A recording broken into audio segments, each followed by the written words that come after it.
standing on the Monchberg, which is this huge block of rock that guards over Salzburg and divides the city into two. Well, the river also divides it into two, so you've got several things dividing it in several parts. And behind me is the Museum of Modern Art. I'm not interested in that stuff at all, so I won't be going in. As I said, in Full Metal Jacket, you're so ugly you could be a modern art masterpiece, I think that's the quote.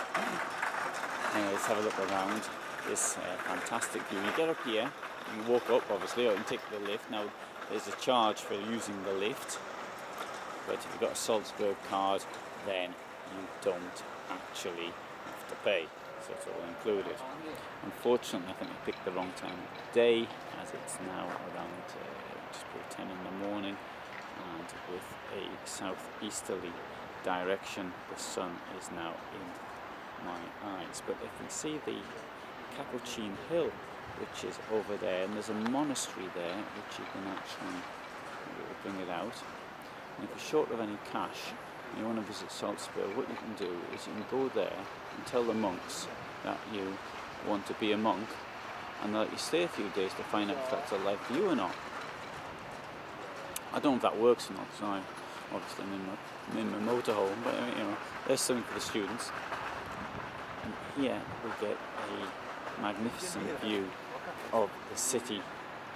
And today's the 4th of May 2017, but it's forecast to rain. In fact, it was supposed to pour down, but look, it's not too bad yet anyway.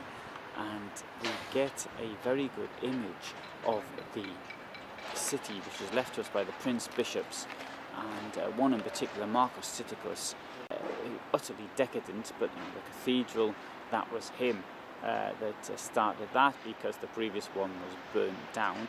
And on the hill up there we see the castle, which was gradually extended. In fact, I think the first fortification dates about 1,800 years ago. But that's where the Prince Bishops took refuge in numerous conflicts. For example, the conflict that Frederick Barbarossa, for example, had with the papacy, and others. They would all go in there because obviously they weren't the Prince Bishops on the side of the papacy. They would flee into the castle, and the castle had that use, also the use of protecting people from rioting peasants, which happened a couple of times during the Middle Ages. We've been left with this magnificent spectacle, now UNESCO protected site since 1979. The city of Mozart. You see his place of birth and the place he lived in, and in fact it was also a plaque on the wall saying where his wife lived after he died, and where she lived with her second husband. Mozart died at the age of 35. Now, when I was at school, I remember learning that he was buried in a pauper's grave. However, I found out since being here that that is actually a mistranslation from German, because he was put in a common grave. That is to say, one for people who were not aristocrats. It doesn't mean the same as a pauper's grave. So a pauper's grave was a hole in the ground, everybody was flung in there, and a common grave would have been his own private grave, but still for a person who was not of blue blood, as was seen then.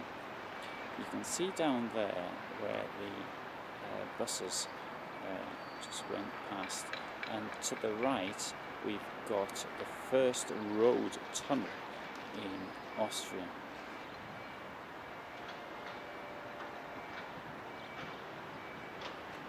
So it's absolutely outstanding place to visit, and I mentioned a few places. I mean, obviously the castle, went there 2 days ago, absolutely wonderful. The old town is amazing.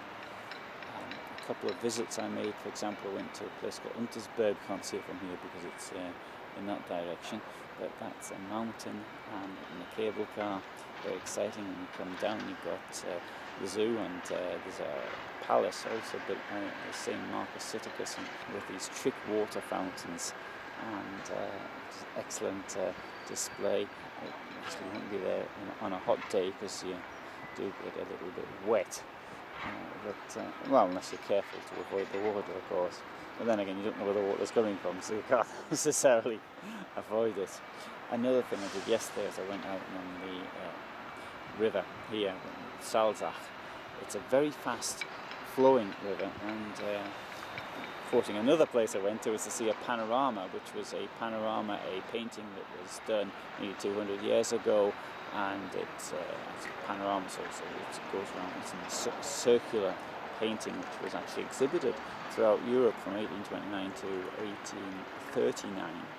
And in that painting we can see the islands in the Salzach, and it shows how, you can't see them today because the water is too high, but in places the water in the river, even when where the boat goes, is only about 1.20 meters, I think it is. So the boat really has to be very careful not to get stuck.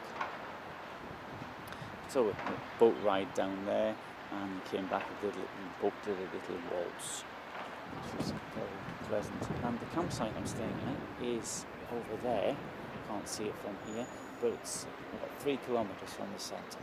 So you can easily walk it, but with the Salzburg card you don't have to, because the buses are all included anyway. So you may as well just get in on the bus and get tired walking around the town. Salzburg card costs €42. That might seem quite a lot, but it gives you all of these possibilities, places you can visit. And I had a look yesterday, and in the 2.5 days I've been here, it would have cost me more than €100 on entries if I'd done it. I do appreciate you probably go around visiting far more things if you've got a card like this than you would do if you were paying individually, and you possibly do them a bit quicker to try and get as much fit in as possible. But to me, I feel it's great. It's good. It's part of the holiday. And obviously I'm travelling by motorhome, and what I do is, to a large extent, the motorhome is. But you can get things like a 2-day break with the Salzburg card included, with a hotel included, and that's from, I can't recall what it was now. It was a 3-star, 4-star hotel, and less than €200. I think it was 120, I think, per person or something like that. I can't quite recall now. So with these cheap flights that come in, why not come here for a weekend or a long weekend or something of that nature?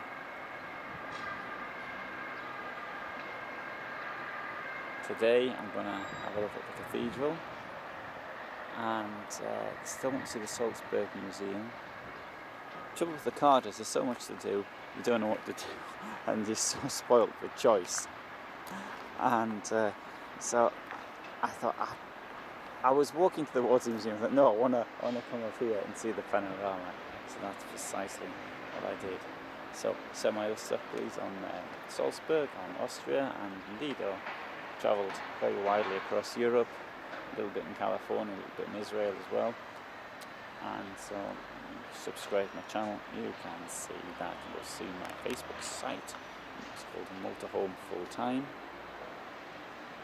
And I have a history site on Facebook as well if you're interested in history. It's called History Site. It's now Alan Heath's history page.